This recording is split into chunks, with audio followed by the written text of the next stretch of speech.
I knew exactly when Bitcoin was going to go up. Why? Because I used this one specific indicator. Now, this indicator is super important because it does exactly the opposite of what people think it's actually doing. And what indicator am I talking about? Well, I'm talking about the descending channel indicator. When you look at this chart of Bitcoin, you probably don't really recognize anything or know why this is important. Well, let me change it. See these two lines right here? These are very important. These are the two lines that helped me know exactly when Bitcoin was going to go up. This indicator is called the descending channel. Now, the descending channel is very important. And today I'm going to be showing you two things: how to chart it and how to make sure it's actually a descending channel. So first, how do you chart a descending channel?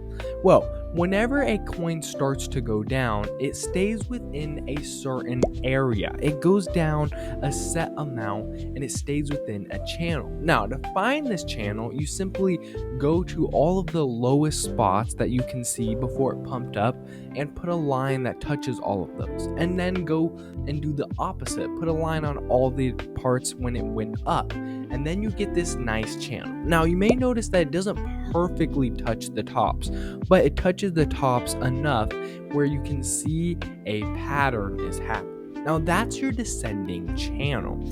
Now, for that second point of how do you make sure that it is an actual descending channel? Well, in order for it to be a real descending channel, it needs to go and have equal distances. It doesn't have to be exactly equal, but it does need to stay within a certain area as it starts to go down. And once it goes down, in order for you to make money, it needs to break out. Now, when it breaks out, it can't just keep going up. It many times doesn't just break out and then go up forever. It'll break out and then actually come down, have a retest, touch the top of the line, and use that as support to break up again. Now, why is the retest important? Because it shows when the descending channel is actually done. These two candles right here are a perfect example of breaking out of its ascending channel and it not actually being finished. So, Bitcoin fell all the way down here, started to go up, had this huge push to the upside. Many people thought, okay, Bitcoin's going to recover and it's going to keep going up because it pushed all the way up, peaking at $95,000. But then look, it dropped right exactly basically to where it was. The next day it dropped. And then it just kept dropping. So you can see that's why it's important to actually see that it retests and then starts to go up. And that's what Bitcoin did. It broke out, it went above for a little bit, and it tried to keep going, but it had to push down and retest using this line as support to keep pushing up. Now, this does not just apply to Bitcoin. This applies to many other coins, including XRP and Solana. But there are two main coins that are in a descending channel that I would like to talk about. That is Ethereum and Solana. So I showed you here on Bitcoin how I knew exactly when it was going to break out. And we can see that Bitcoin is having a good move with this descending channel. But let's look at Solana and see what can happen when it does break out of this descending channel. So, because it broke out, it was in a descending channel and it broke out. And yes, when it breaks out, it typically means that it will go up.